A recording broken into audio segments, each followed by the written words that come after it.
lecture in our series on Francophone cultures, and we're very happy to be promoting and exploring all of these different Francophone cultures around the world. So without further ado, I'd like to welcome Elizabeth Lohr to talk a little bit about Créolité and what exactly that entails.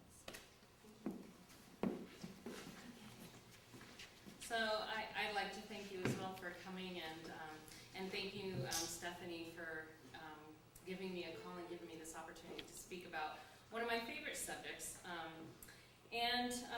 So my name, well, I already told you, my name is Elizabeth Lohr, but I am a PhD student at UC Davis. I'm in my second year, and I am in the Department of Comparative Literature, and I am specializing in French, Caribbean, and multilingual literature.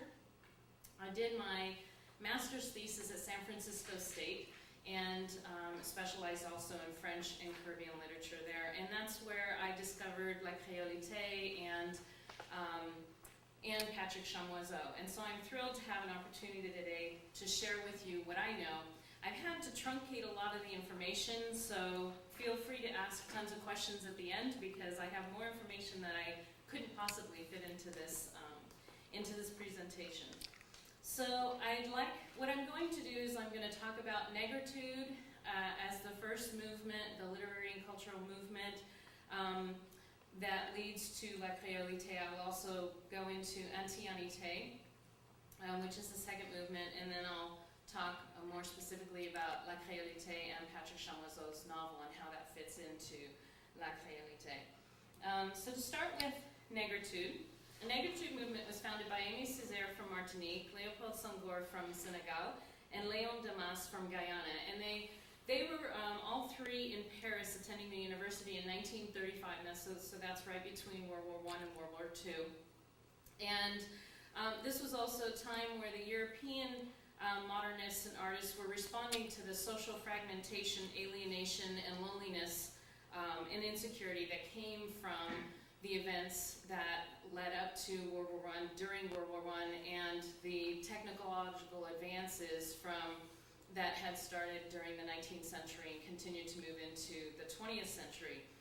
And so for those involved in the negritude movement, this feeling of alienation and disconnection actually came from their loss of identity through colonialism. So the main critique that negritude focused on was the Western concept of cultural assimilation. Because for Césaire, Senghor, and Damas, cultural assimilation was this slow, progressive movement that was the cause for their feeling of disconnection, because it separated them from their African origins. And for them, the reconnection with their African roots and the destruction of this process of cultural assimilation was a prerequisite to rebuilding their Black identity.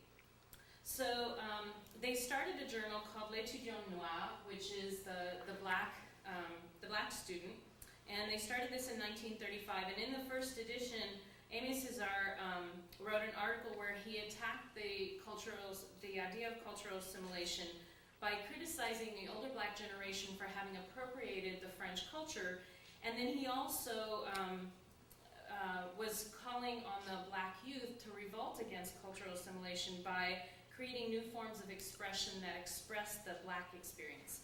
So in this instance, he was specifically talking about writing and poetry. Another way that they attacked the assimilation was by appropriating negative stereotypes of Africa and the Black South and turning them into positive representation. So for instance, they took the word nègre, which is Negro, and transformed the word into a word of defiance and a positive affirmation of the Black South.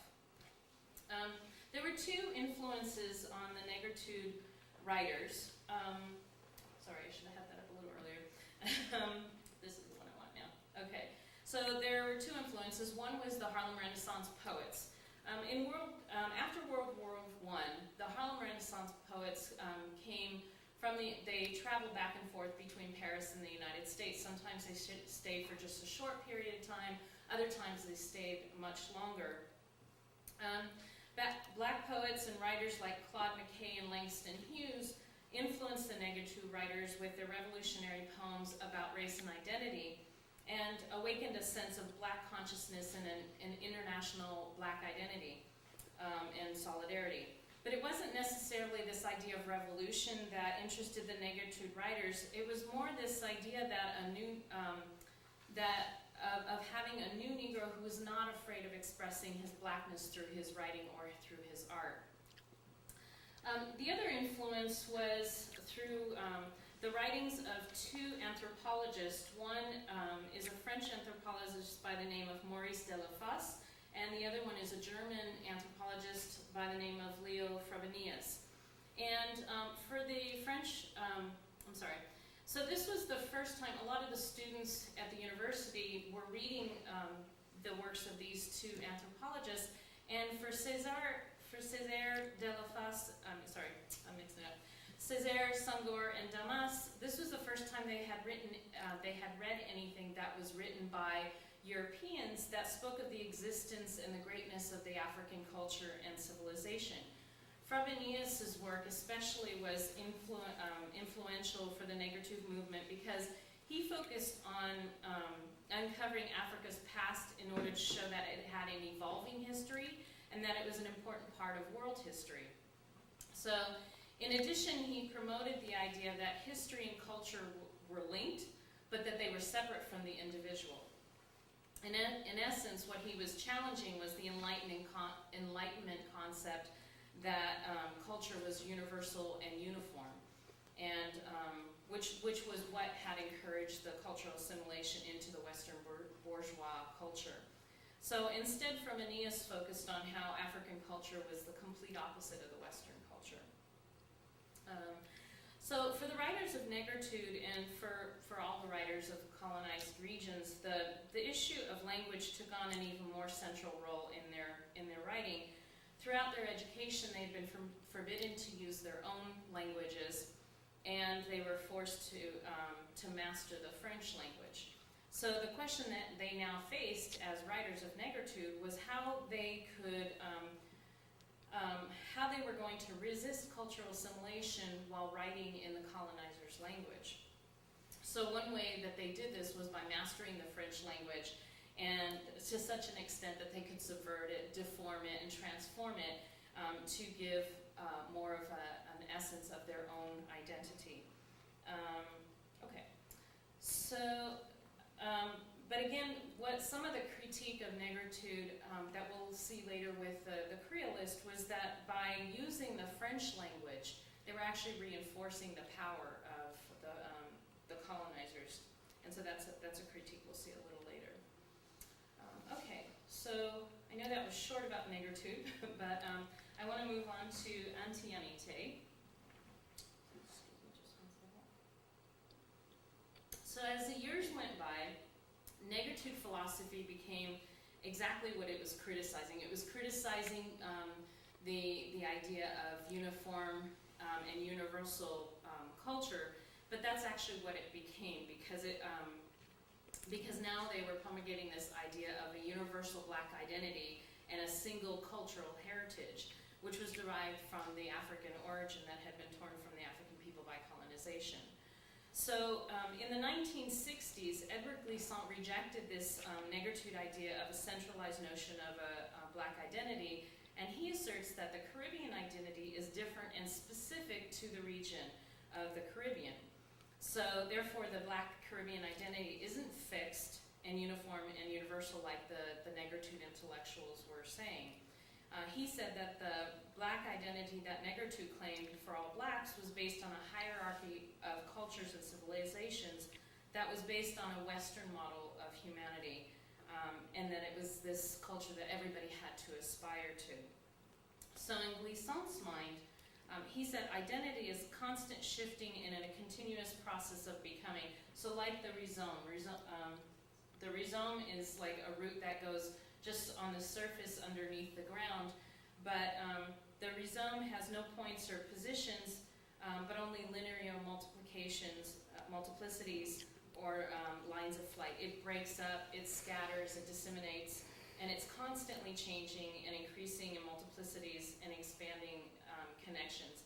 And so it's plural, it's fragmented, and that's what he's saying the Caribbean identity is like. So for Glissant, the negritude was a transition. It wasn't a permanent phenomenon. So he doesn't reject it, but he says that for him the concept of negritude appears anywhere where blacks were oppressed in order to free them from oppression. So it brought revolutionary change against the forces of alienation that the blacks experienced. So it's something that's constantly around. So in this sense, Glissant does not denounce or dismiss negritude, but what he's asking the Caribbean people to do is take it one level further, one step further. And he sees his theory of anti-anité as this next step to de-alienation of the Caribbean people. So aesthetically, Glissant calls the Caribbean poets to root their ideas in Caribbeanness rather than the imaginative rediscovery of their African roots, particularly recognizing their multiracial, multicultural reality that's in the Caribbean. In a sense, he was not promoting the idea of ignoring their African heritage, but rather recognizing that the reality of their Africanness had changed because of its connection and its interaction with other cultures.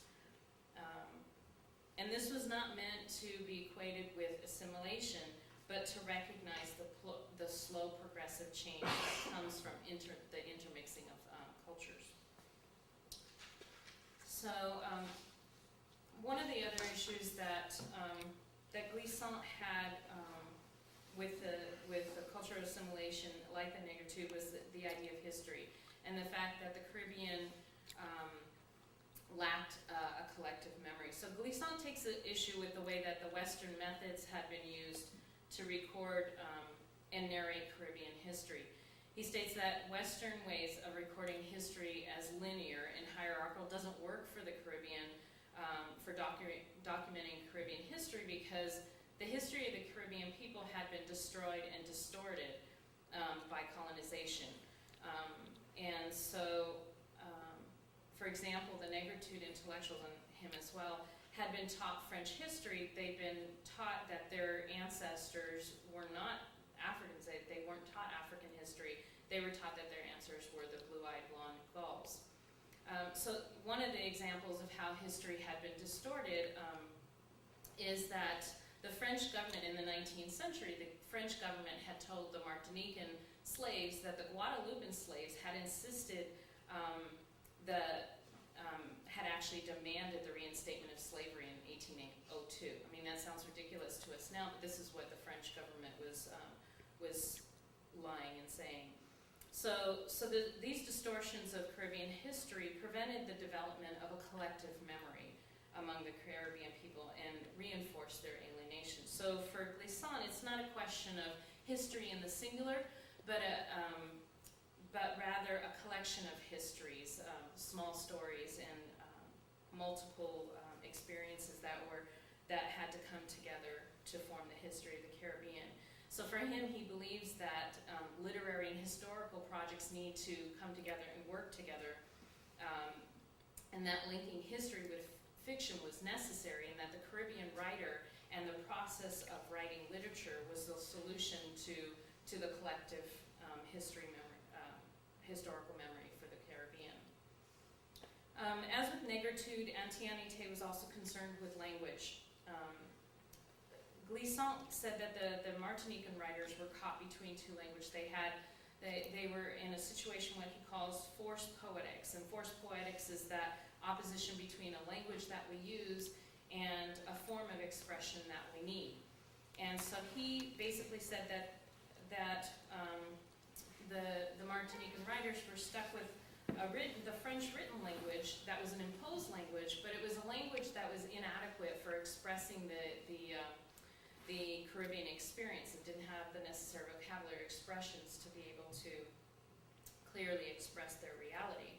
And on the other hand, the Creole language, which we would think would give them the ability to have natural poetics, was not a standardized or written language, and it also carried a negative reputation of being a marginalized language associated with the plantation slave system. So Glissant further explains that Creole, why Creole had not evolved into this natural poetics, and specifically because of its connection to the slavery plantation, or the slave plantation. But what he means what he means by that is that the Creole was developed when the master and the slave were forced to communicate about the work on the plantation. So the language was about things like sugarcane, bananas, and pineapples, or anything that had to relate to the slave plantation and the work they had to do there. So when Martinique became an overseas department of France, and more the French influence and culture became more prominent in Martinique, there was less and less use for the Creole language. So the Creole language was becoming Frenchized in the sense that more of the French language was entering into the Creole language. And that was because the people speaking Creole, they didn't have the Creole words for things like relating to luxury hotels or tourism or shopping malls or anything that came from the French culture that was so different from the use that they had for Creole before that. Let me see. Okay. So in addition, the Creole language, as I said, was an oral language, and it was full of sound and movement and speed, which also relates again to the communication on the slave plantation, because the slaves communicated among themselves in hollers and songs and stories that had intensity of sound, or the speed of the speech was important, or the use of imagery to communicate hidden, secretive messages. And so again, that was not something that they had a written form for. So Glissant proposes a solution for this problem of forced poetics in what he calls multilingualism. And for Glissant, multilingualism isn't just simply the presence of several different languages. It doesn't have the same connotation as what we have when we think of multilingualism. It's not just simply the presence of different languages. It's not simply knowing how to speak several different languages. For him, multilingualism relates to how we use our own language in relationship to other languages that we come in contact with. So for instance, a writer in Cuba writes and speaks in Spanish, and a writer from Barbados writes and speaks in English, but they can speak the same Caribbean language in the sense of from their own experiences. So let's see. So deeply embedded in Glissant's concept of multilingualism is this idea that neither the French language or the Creole language has more value, because the writer actually needs both of them to be able to fully express themselves. So what he encourages Martinican writers to do is to deconstruct the French language and create a new language in such a way as to allow the Creole oral language to come through and to express itself through the French language. And he does state that this new language might not be comprehensible to people from other cultures, and he allows for that in the writing. So Glissant we could consider Glissant to be that bridge between negritude and la créolité, but he, like Césaire, does not see Creole as an option as a written language, and so he only writes in French. And this is one of the things that we're going to see change with the créolité movement.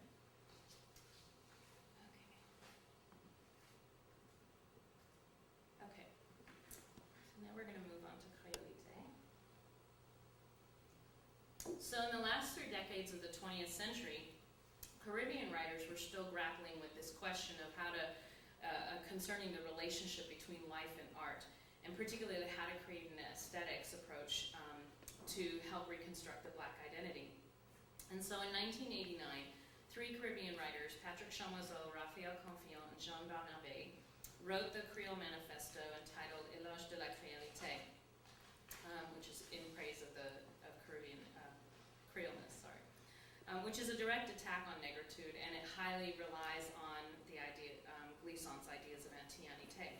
So like Glissant, they wanted to break away from this exterior identity that was based on the Western view of black and white binaries imposed on the Caribbean identity, and they wanted to move more towards a reconceptualized identity based on difference and multiracialism.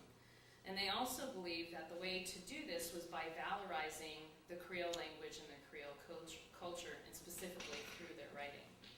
So there was two main points that they disagreed with negritude. One is this idea of that negritude exteriorized the Caribbean identity with Africa, but neglected the interior identity as creolized and mosaic. And they also rejected this idea that the Creole language and culture was considered marginal and unimportant. So the manifesto's main intent was to valorize the Creole language and culture, but this movement actually started a little earlier. It started near the beginning of the 1970s when a group,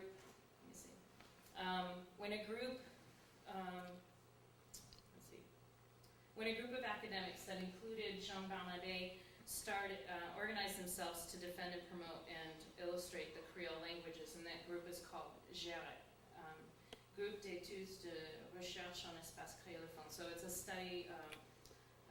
group for studying and researching Creolophone spaces. More specifically, they were combating that slow process of decreolization that I was telling you about earlier with the Creole language, where the Creole language was slowly becoming Frenchified, and that it was going to eventually disappear. And so their group insisted that a literature in the Creole language was crucial for reconstructing the Caribbean identity. So under strong opposition from the intellectuals in their community, they worked towards standardizing the Creole language and establishing education programs for teaching the Creole language and teaching and studying Creole traditions.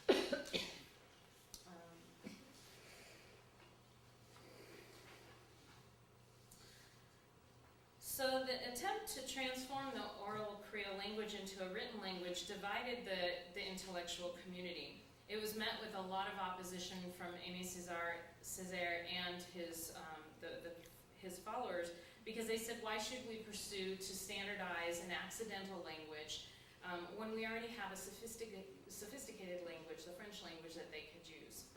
And so on the other end of the spectrum, you had writers such as Raphael Confiant, who for a time refused to write anything but Creole. So despite the efforts of writers like Confiant and numerous educators' attempts for teaching the written language to the community, Creole literature just didn't sell. And the difficulty of reading a language that they were used to only hearing and speaking made it just discouraging for them to pick up a Creole novel and read it. It was much easier to pick up the French novel that was easier to read, and you didn't have to work hard at it. So Marie-Christine Azéa-Massieu, she's a linguist in France. She did a study in 1986 where she said that the number of Creole novels that were published peaked in 1980, but by the time she wrote this study in around 1996, there were very few Creole novels being published.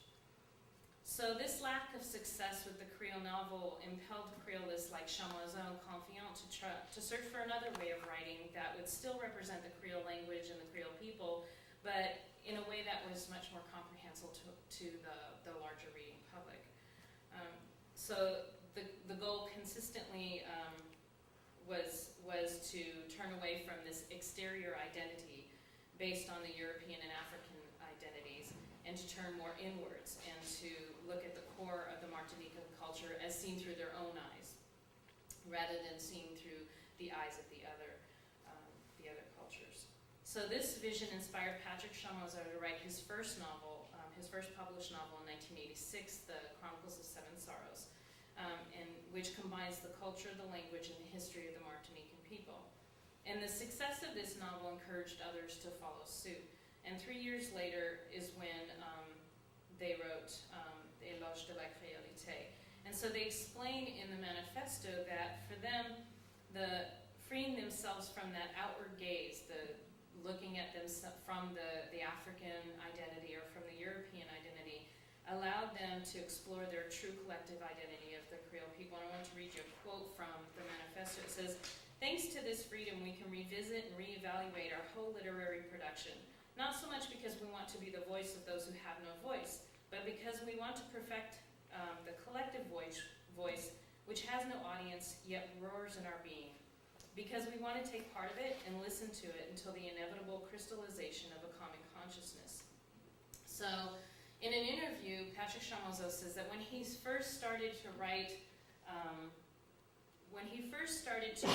the Chronicle of Seven Sorrows, his intent was to not have a central character and to have several voices working at the same time, telling all the different individual stories, so that the reader wasn't able to tell who was actually telling the story at any given point. And he later admits that his first version of the novel was incomprehensible. Nobody could really understand what was going on. So he realized that he did have to have a central character. And so the central character is Pee-Pee. But his intent was to keep the collective nature of the retelling of the individual stories. And you can tell that because Pee-Pee actually disappears for long periods of time within the novel, and other people's stories take over, and other people tell the stories at different points as well. I'll explain that just a little bit more. Okay, so for those of you who don't know anything about Patrick Chamoiseau, he was born in 1953 in Fort-de-France, Martinique. And after studying law and economics in France, he returned to Martinique, where he had been, as far as I know, he's still working as a social worker. I read somewhere that he was working as a parole officer, but that may be basically the same thing. So it was his interest in ethnography that drew him to the rediscovery of the Creole language and culture that he had kind of left behind while he was doing his studies in France. And the research that he did on the Fort-de-France community market is what led him to write the Chronicle of Seven Sorrows. He had been reading about the storytellers and the jobbers that were in the community market. Jobbers are young men who push the produce for the women vendors around in wheelbarrows, and that was their job. So I want to do a small analysis of the Chronicle of Seven Sorrows to show you kind of how Chamoiseau was working with the language and the cultures and trying to work with the ideas that Glissant had set up in this multilingualism, and so that you can get an idea of how this was supposed to work in a novel. So just a quick summary of the novel. It's a standing metaphor for the slow destruction of the Creole culture and language in Martinique. It relates the utter destruction of the Fort-de-France community market. And it's told through the narration of the rise and fall of the main character, Pee-Pee. And as Pee-Pee's story unfolds, the narrator and various characters describe through flashbacks and the history of each character that he comes in contact with. And so Chamoiseau guides his readers through an entire community's struggle through slavery, World War I, and the move towards modernity, which actually hastened Martinique's acceptance as an overseas department of France, which eventually actually led to the destruction of the marketplace that was holding them together. So I'm going to first talk about some of the style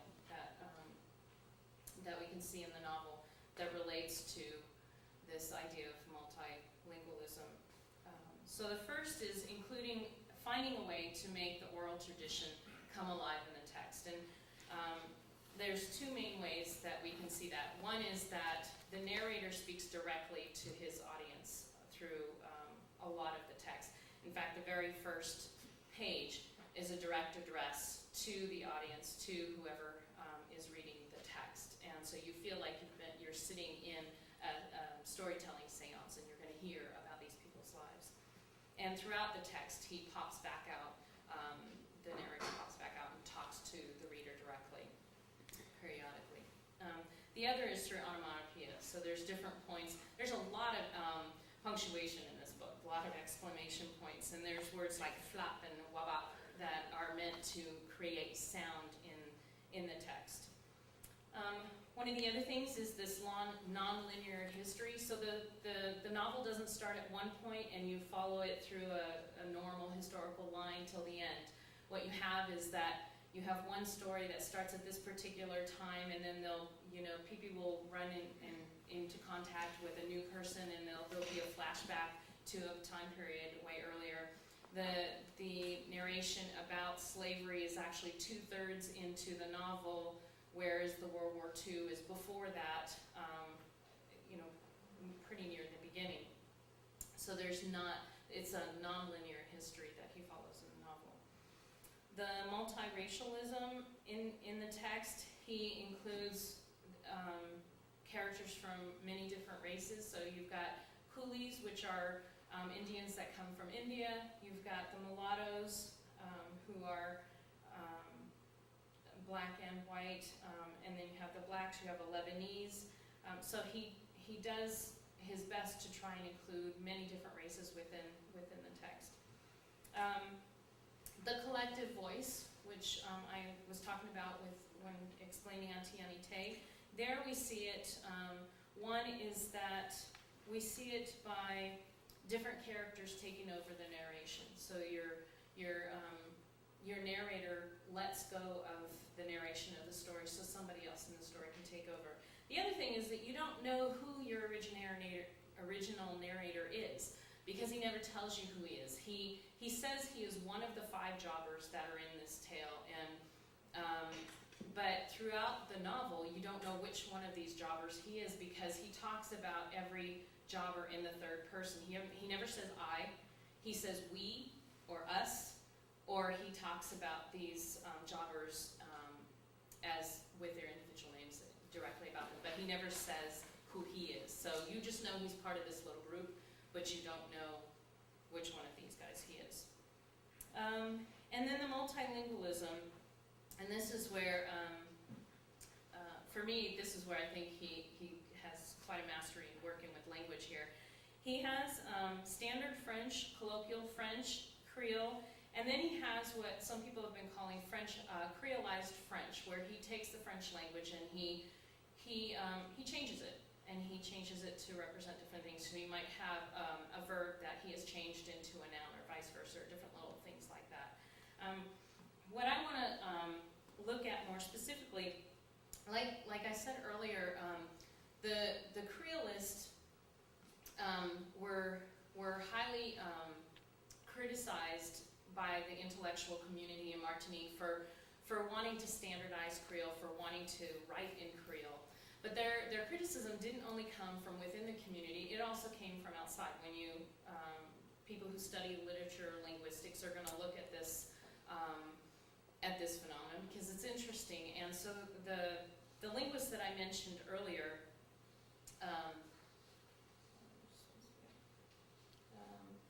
Marie-Christine Azion-Massieu, she wrote an article in this book here, where she analyzes one text from Raphael Confiant and 2 texts from Chamoiseau, the Soliveau Magnifique and the Chronicle of 7 Sorrows. And basically what she says is that even though the Creolists, their whole goal was to raise the value of the Creole language, she says that they've actually done the complete opposite with the way they use Creole in these novels. She says that the Creole is only used during times of anger. It's cursing, insulting.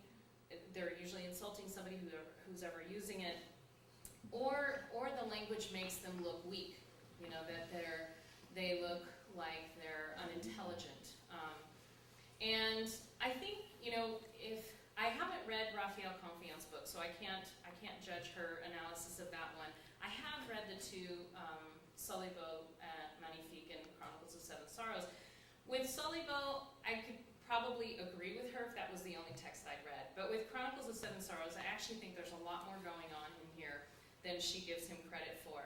And so what I want to do is show you how I believe that Chamoiseau actually does the complete opposite. I think that the way he uses the languages, the 2 languages in this text, actually do exactly what the Creolists were trying to show, and it shows the value of the Creole language.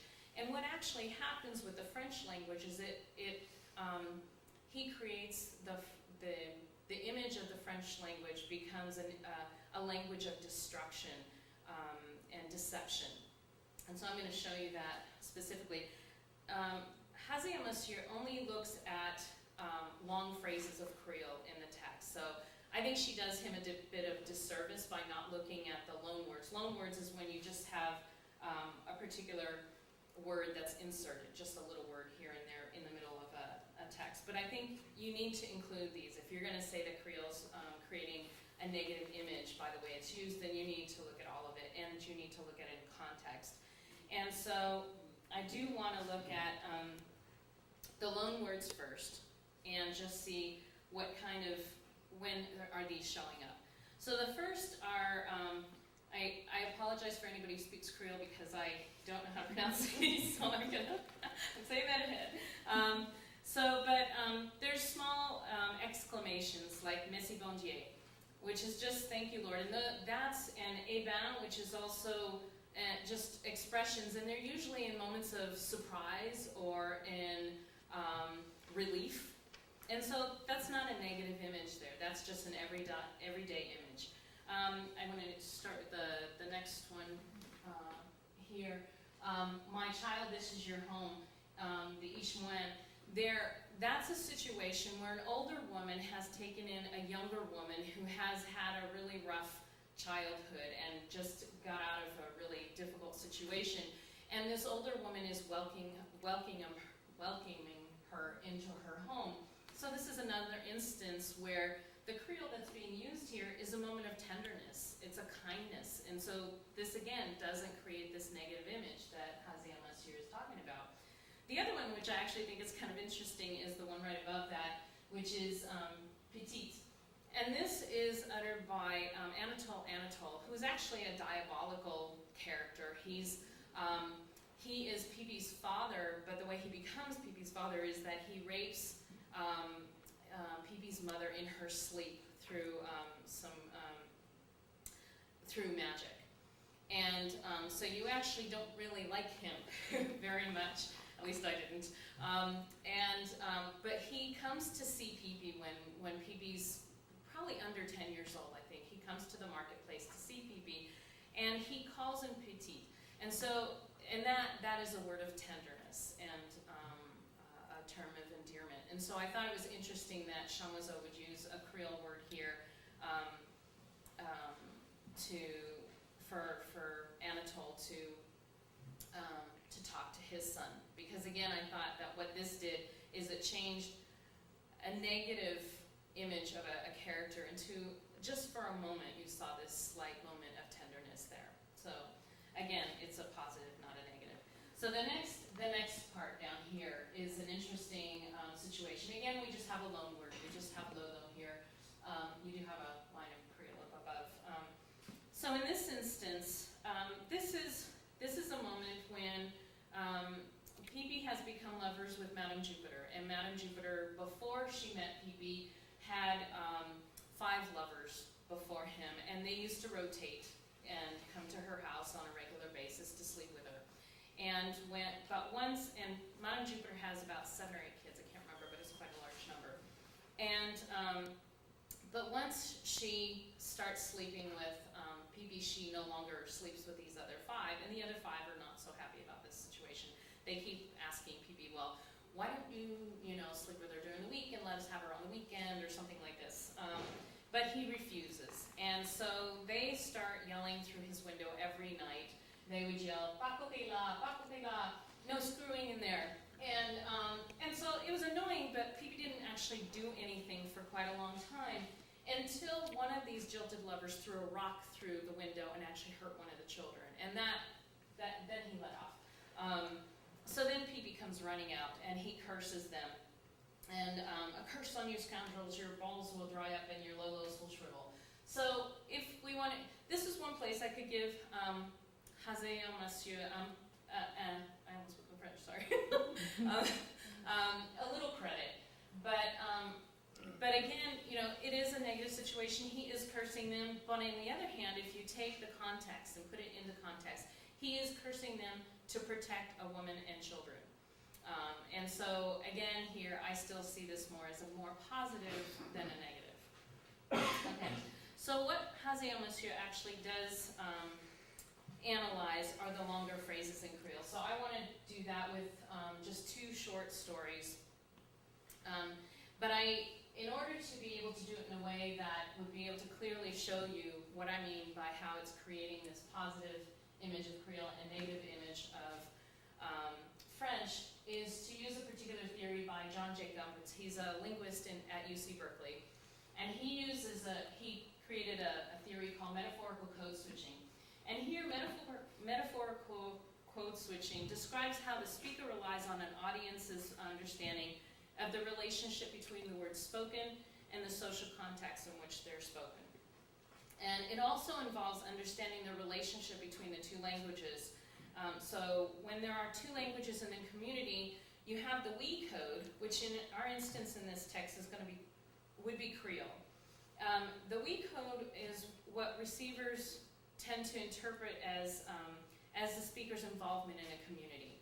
So it reduces any kind of social distance you might have because you're part of that community. It's used in in-group and informal activities. The they code, on the other hand, which is French in this particular text, is a language that's going to create social distance because it's a time, it's used in more formal, stiffer situations, not very personal, so out-group kind of activities. And so what I want to do is I want to show you how by using the metaphorical code switching theory to look and analyze these particular situations, we'll see what Azéa Massieu has actually missed. And we'll see how well this works with demonstrating la créolité. Okay, so I want to start, I'm going to tell you the story of Clarine, and I'm going to talk you through 3 instances in her life where she has 3 lovers. And what I'm going to show you is how each of these lovers, well actually 2 of the lovers use French to seduce her, and how each time she is seduced by French, she becomes a little bit more alienated from her own community. And so what I'm going to start with is,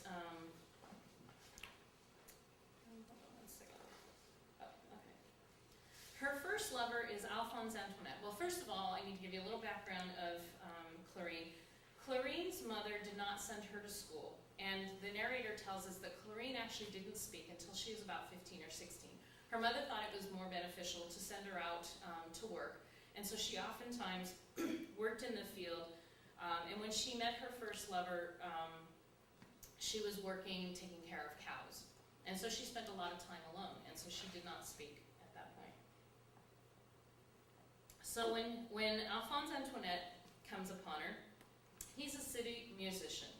And the narrator tells us that Alphonse Antoinette, during his visit, would teach the adolescent how to read, write, and speak. So now, if the narrator had only said that Alphonse Antoinette taught her how to speak, we would assume that their relationship was based around the Creole language. But it says that he taught her how to read and write. Well, that could only be the French language because the Creole wasn't, this time period is around World War II. And so the Creole language isn't written.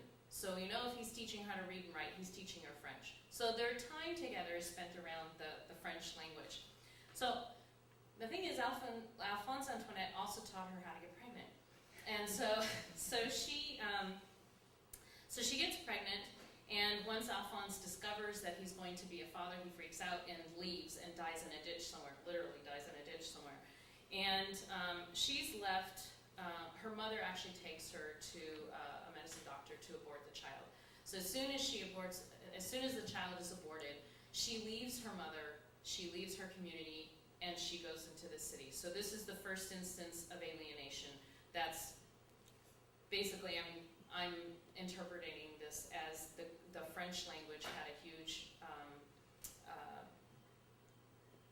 role in alienating her from her mother and from her community. So she starts heading towards the city, and she comes across Gogo and Pee-Pee.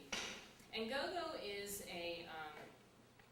he's an opportunist. This is World War II, so you've got Pétain had sent a ship with Admiral Roberts down to Martinique to gather some soldiers for France. And a lot of the Martinicans were jumping ship because they'd been hearing General de Gaulle on the radio from England, and they wanted to go help him. And so they were jumping ship, and Gogo was one of the people who were gathering some of these dissidents into his boat and sailing them over to Dominica so that they, of course, for a fee. But after a time, the sailors on Admiral Roberts' ship started shooting the dissidents. And so, Gogo's thinking that this was a bit dangerous, but he doesn't want to give up the money. So he figures that the dissidents are going to die one way or another, whether they die here in Martinique or over there where the Germans are going to kill them anyway. He might as well do it first. So he starts hitting his dissidents on the back of the head as soon as he gets their money. And of course they die. And now this, Clarine has become very close to Gogo. They've become very good friends. And the depression that she had before, right after her abortion, she is starting to go away because she's starting to feel more comfortable with Gogo. And so she's concerned for him. She's concerned that he's going to die. And this is the very first time that the narrator shows us Clarine's speech. And it's completely in Creole. We know that she can speak French because she was taught by Alphonse Antoinette. Gogo's speech is often showed in both Creole and French. But here it's completely in Creole. Whenever in the text we see complete Creole, it kind of catches our attention because it's different than the French. And so here what she's saying, so first of all, if we remember that with the metaphorical code switching theory, the Creole is going to be the in-group language. So it's going to reduce any social distance that may possibly be between her and Gogo. And she's saying, "Old Chaban, Robert won't ever kill you as long as you're with me." And so I would interpret this as basically saying, specifically because it's all in Creole, is that she's saying, stay with your own culture, stop trying to benefit from the French culture and their French situation over here, because otherwise you're going to die. But if you stay with me and you stay with your own culture, you'll be fine. What's interesting is that Clarine's language is always shown completely in Creole up to a certain point, up until she gets married. And then things change. And that's one particular conversation that I want to show you because it's very interesting. But the fact that this is in Creole and her speech later on is also Creole, it shows you the closeness that she felt with the Creole people that she was with. And it's going to make the emphasis of the conversation that we're going to look at next even stronger because of, if you remember that her speech is almost always in Creole. So, just before what happens is right after she has this conversation with Gogo, she gets pregnant. She sleeps with him only once, and she gets pregnant. And Gogo doesn't listen to her advice. He goes out once more, and he's killed during one of his excursions. So she's once again left pregnant by herself. This time she has the baby, and she eventually starts working at the community market. And this is where she meets her third lover. This is T-Jog, a mulatto. And the narrator tells us that T-Jog works as a postman, has French parentage, and plenty of money. And their narrator makes sure to point out that he has French at his complete command, and that he recites the fables of La Fontaine, from which he draws for himself one or two precepts for living. So here again we have the French language that's going to come and seduce Clarine. And at one point when he comes to visit Clarine, she's holding her baby, and he asks her about the baby. And she is so afraid of losing his attention that she denies the baby is hers. And she says, "It's not mine, it's a friend of mine." And she takes the baby and she leaves the baby on the doorstep at a church. So she doesn't take her own advice that she gave Gogo, and she abandons her baby. So now she's become alienated from her own child in order to benefit from this French-speaking mulatto. So she ends up marrying T-Jog. But the guilt of having left her child really eats at her. And it's quite a few years. I think that her son, by the time she comes back on scene, we don't see her for a little while. When she comes back on the scene, I I think her son must be a teenager. I'm not absolutely sure, but I think he's a teenager. And she is feeling so guilt-ridden for having left her son that she searches for PP to be able to tell him about it. She needs to get this off her chest. She's very worried. And she wants to just find out where her son is and to see if she can help him out.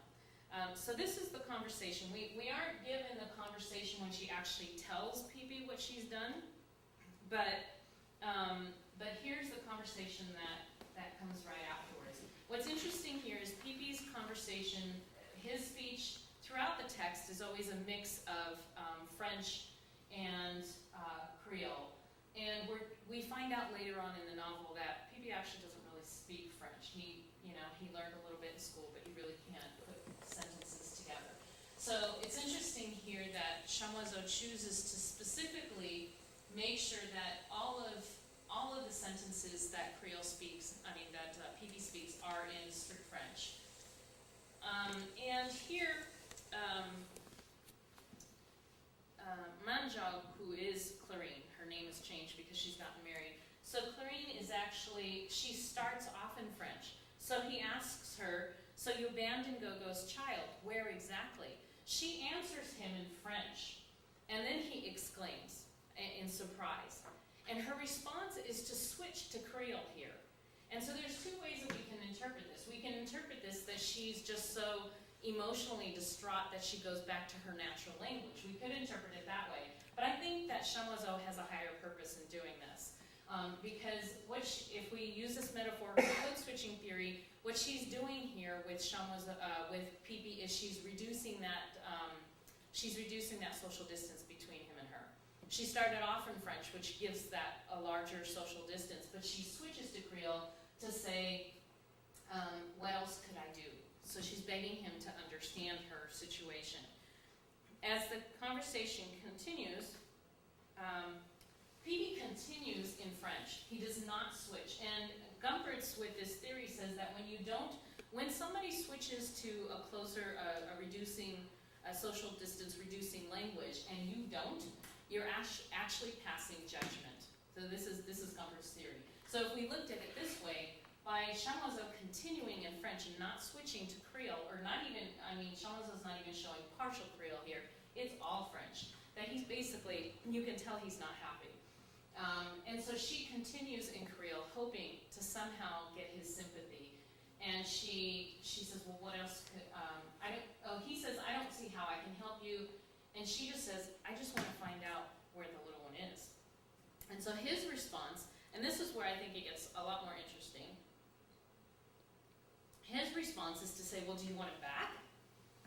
And what you see here, she is no longer speaking Creole. She has switched to French. So she switches to French and saying, oh, no, T-Jog, who's her husband, doesn't know anything about him, and he wouldn't want him.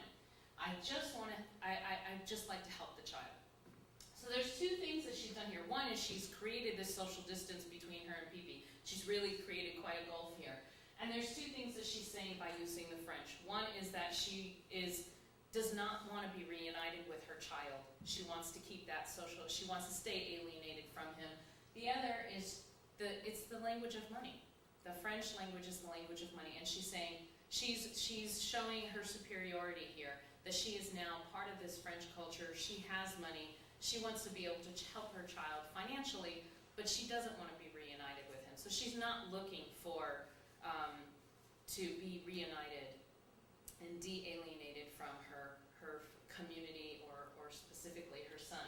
And I think that this is, if you look at this is one instance where I think Chamoiseau is clearly saying that if you neglect the Creole language and you only use French, you're going to alienate and you're going to cause disconnection within the community.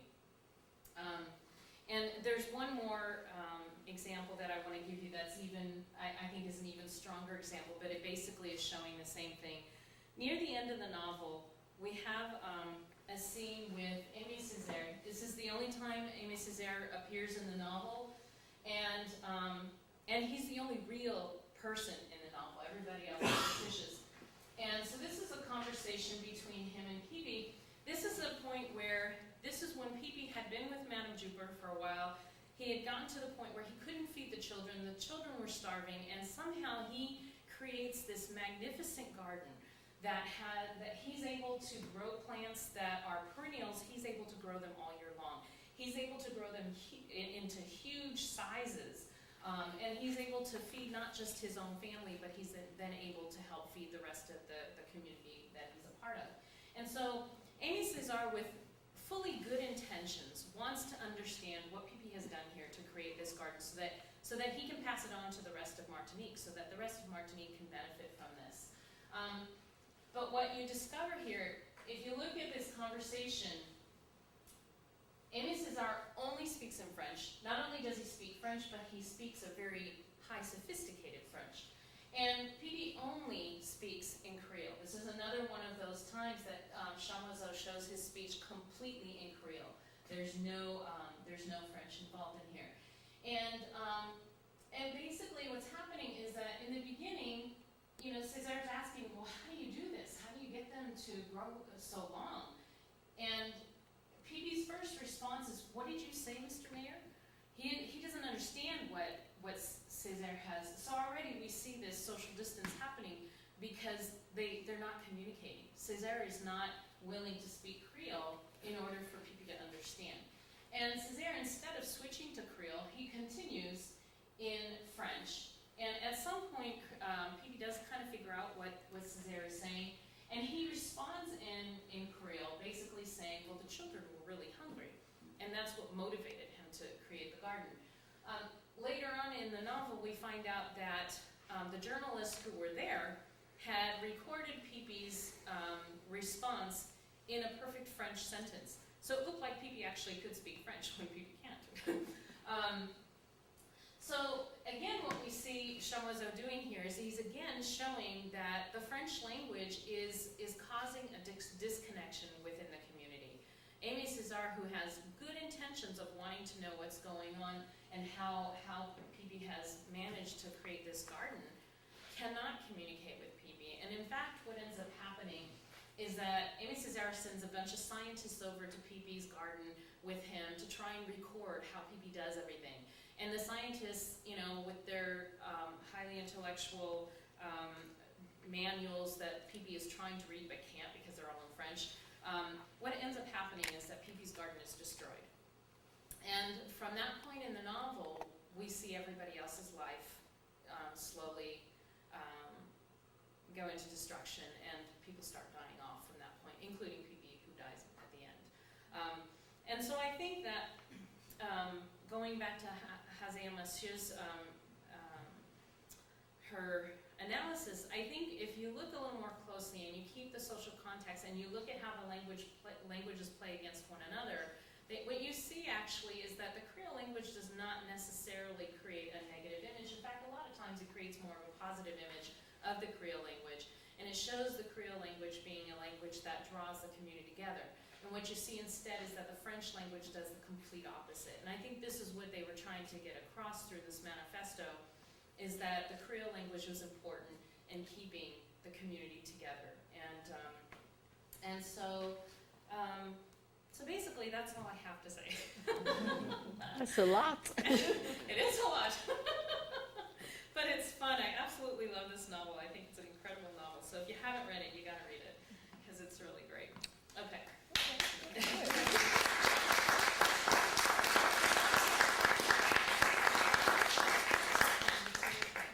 Any questions? Well, is the novel written the way it is up there with the French translating the Creole, or is it just the Creole? Yeah, I think most of the time. Oh, you mean? In the real novel, up when here you look at at the the top, real yes, novel. yes. So a French Most of the time, Chamoiseau translates the Creole in parentheses right after. Not necessarily exactly. As you can see, there's a long sentence of Creole, and Chamoiseau just translates it with qu'est-ce dis-tu, and that. So he's not. He doesn't generally translate the Creole word for word, but he just translates it somewhat so you understand what was actually being said. It's either that or he puts a footnote at the bottom to translate it. How was the garden destroyed? Basically what happened is that Amy Cesar sent a bunch of scientists, I think possibly from the university, to try and learn what Phoebe had done. But of course Phoebe didn't really have, they gave Phoebe some manuals, some science manuals to get him to read them so within their own understanding how he had managed to create this kind of garden. He couldn't understand the manual. And they started trampling around and they started making suggestions. Well, don't you think that this would work better if you do this and this? And so as they started making changes within the garden just, fell apart. And it just died. Yeah, just a question about the English translation. So the Creole is either the same, so not translated, or there is sometimes a tentative to do it. So is it both, actually? I'm sorry, I don't fully understand the question. The Creole is most of the time on the different sample you showed us, it's not translated in English. It's exactly the same. Right, the translator. But sometimes it is like awa, what you. Like it's not un quoi. You know what I mean? No. Like in the English version, does it have is it in Creole with, in parentheses, English next to it? Is that what you're saying? Basically the translator tries to keep I think she always leaves the Creole as it is. And then what she does with the English, she's trying to translate the French as close to what she thinks it might be, kind of in an English Creole kind of way. So she tries to do what he does. And I think she does a pretty good job. Yeah. Does that answer your question? Yeah. Okay. In fact, the value is very different because Coditu is very, sophisticated, but like you say, Monsieur Mayer is not. Yeah, so then So the translation does not correspond, to what Chamoiseau does. oh, okay, sorry. Okay, then okay, you're right. So you read the book in English then? I read it in French and English. Oh, you read both. Okay. Let's see, which one did I do first? I don't remember which one I did first. Because I wrote my master's thesis on this, so I read this book several times. So in both languages, so yeah. Does the same person translate both